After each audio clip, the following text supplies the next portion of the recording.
apakah saya pernah berbuat salah sehingga Bapak tega kepada saya? Apakah saya pernah berbuat salah sehingga Bapak tega pada saya? Dengan suara bergetar, Momen Cuk Putranto bertanya ke Ferdy Sambo, terdakwa kasus perintangan penyidikan atau obstruction of justice, kasus penembakan Nofriansah Yosua Huta Barat. Cuk Putranto menanggapi hasil pemeriksaan saksi Ferdy Sambo dengan suara bergetar. Yang terakhir yang mulia, ini hal yang penting menurut saya yang mulia, karena selama 5 bulan yang mulia, ditambah dengan saya di Patsus, pertanyaan yang sangat mendasar yang mulia kepada Pak Ferdy Sambo, apakah saya pernah berbuat salah selama pelaksanaan dinas sehingga Bapak tega kepada saya, karena apa yang saya jalankan selama saya bergabung dengan Bapak, saya lakukan yang terbaik, selalu saya lakukan yang terbaik.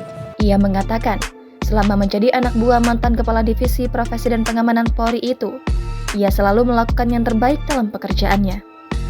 Karena itu menjadi pertanyaan yang saya kira itu tanggapan saudara ya, Yep. Pertanyaannya.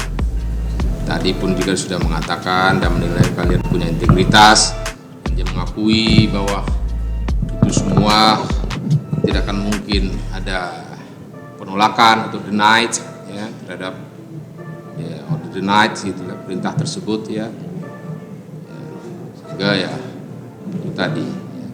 Dan itu dia sudah akui itu perintah yang salah ya. Di tengah curhatannya itu, majelis hakim pun memotong dan mengatakan, Sambo telah mengakui kesalahannya karena memberikan perintah yang salah kepada bawahannya, sehingga terseret menjadi terdakwa perintangan penyidikan atas kasus penembakan Yosua. Sudah lihat kan betapa mereka sampai hari ini pun masih loyal kepada saudara. Ya, sehingga risiko yang kemungkinan juga akan mereka hadapi. Ya.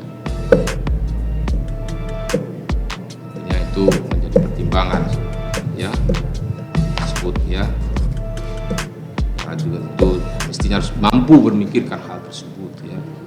Karena emosi saudara, harkat dan martabat yang saudara katakan. Dengan apa kewenangan yang ada bagi saudara sudah gunakan. Demikian ya. Tanggapan saudara? Hakim pun menyampaikan bahwa para bawahan Sambo saat ini masih memperlihatkan loyalitasnya meskipun dengan risiko yang harus mereka terima. Ferdy Sambo pun turut memberikan tanggapan. Dirinya meminta maaf serta meminta agar diberikan keringanan hukuman untuk para anak buahnya. Saya sudah sampaikan bahwa saya salah, saya bertanggung jawab terhadap perintah yang salah itu, dan sudah berulang-ulang kali di tiap pertemuan dengan adik-adik yang menjadi terdakwa ini saya terus menyampaikan permohonan maaf buat mereka dan keluarga, dan saya juga memohon kalau bisa diperingan hukuman terhadap beliau ataupun bisa yang terbaik. Kita buktikan dulu ya. Demikian yang mulia. Masih. Jangan lupa subscribe, share, komen, dan like ya.